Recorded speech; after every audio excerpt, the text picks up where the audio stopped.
Good evening, ladies and gentlemen. Welcome to the Drag Show. I'm Stu Smith. This is Stephen, our producer. And tonight we have the one and only beautiful blonde Anaconda. Welcome, Hello, Anaconda. Stu. Hello, Stephen. How are you guys today? Good. How are you? I'm doing great. Thanks for asking. Oh, gosh. I'm so glad you came on the show. We've wanted you on for a while. You know, and your schedule's pretty busy. Well, yes, it's lightening up in some aspects. And tightening up in others. You want to tell us what the new news is in your life? I filed 2 weeks ago, like the end of November, to run for District 6 Supervisor in 2010. Fantastic. Yeah, I'm really thrilled about it. I mean, that is really good news. I mean, you're not the first, but you're maybe the most viable candidate from the drag community, in my opinion. But that's just my opinion. Well, yeah, I hope to do really well. I think the campaign is off to a great start. I've gotten a lot of really great press just for signing up to run for supervisor. And, you know, I've been an activist all my life, so this is just kind of putting my heels where my mouth is, as it were. I think that's right. Heels to where my mouth is. I love it. Yeah, it's about being responsible. And a lot of times I hear people saying that, you know, you can't change things or you can't do something. And I really don't believe that. And I grew up in a born-again Christian house with people who told me I couldn't be happy being gay, with people who told me that I would never be happy being myself. And I went out and proved them wrong.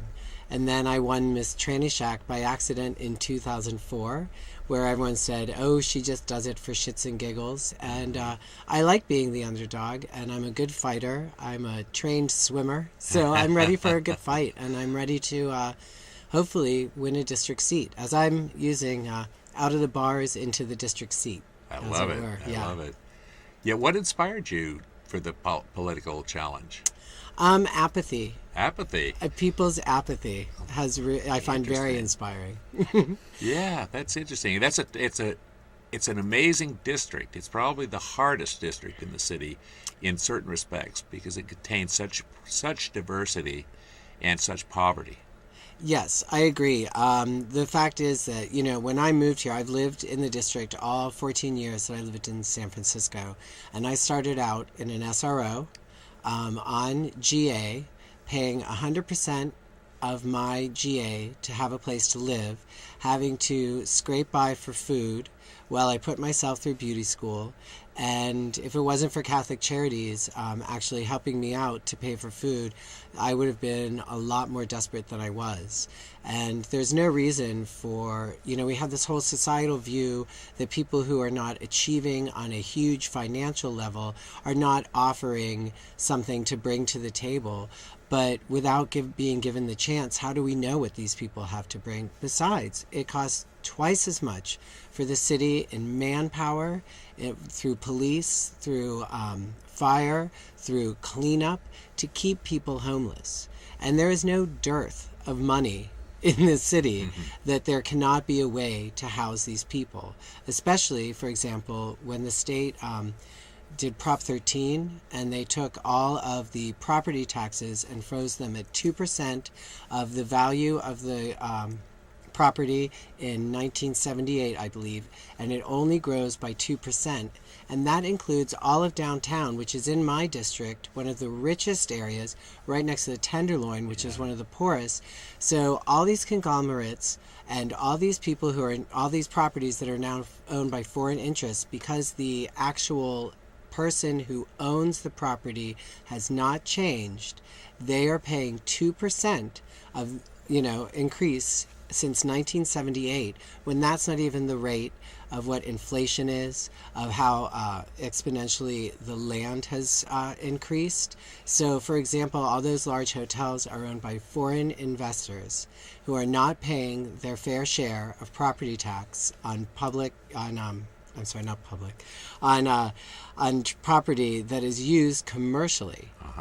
And they can't find money to pay for ADAP drugs. And these sort of questions and these sort of things that really anger me, and where I see the injustice, this is the reason I'm running, because I'm tired of people making backdoor deals or making excuses or protecting their personal investments. That is not what the government is supposed to do. The government is here to help the people and keep them safe and work for them. Right And on. it has to. And if it doesn't, we're going to be in a lot worse situation than we are currently. So, have you given thought to the amount of time this is going to require? Just the campaign? Well, can we talk about this at this point? I'll tell you what the beginning has been like. I can't, right now, I can't really talk on definite pinpoints of my campaign or, Okay. talk too much about that.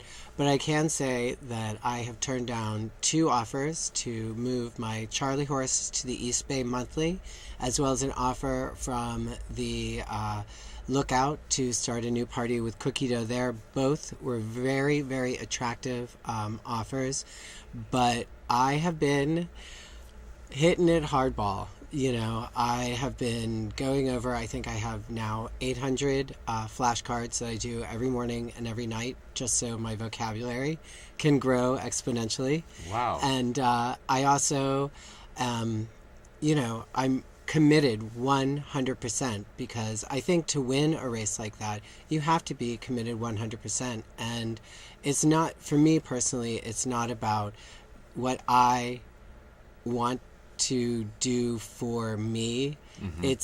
I really feel that I want to step up and take part in what I can do for other people now. And shows are great, and through Charlie Horse I found my voice 100%. I started taking my drag much more into the streets. I've become much more involved in a larger community, and I see people putting themselves out there at risk every time they leave the house in a dress if they're a man.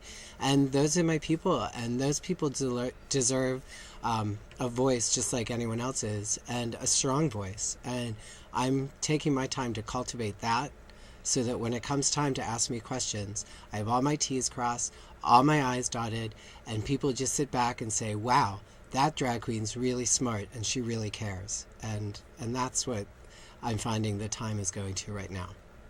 What a noble purpose. What a noble commitment. I of don't know time. if it's noble. I feel No, like it it's is, you know? so desperate out there right now. How could you not? Yeah, it is. But I mean, how very few people are willing to make that kind of commitment. But I laud you for that. Okay, back to the drag. How does drag affect your idea of political office? I think, like I said, people are going to think, oh, she's doing this to be a star. She's doing this to get noticed. She's doing this for... And that's fine, and people can have that opinion because it's up to me to change their minds, through my actions.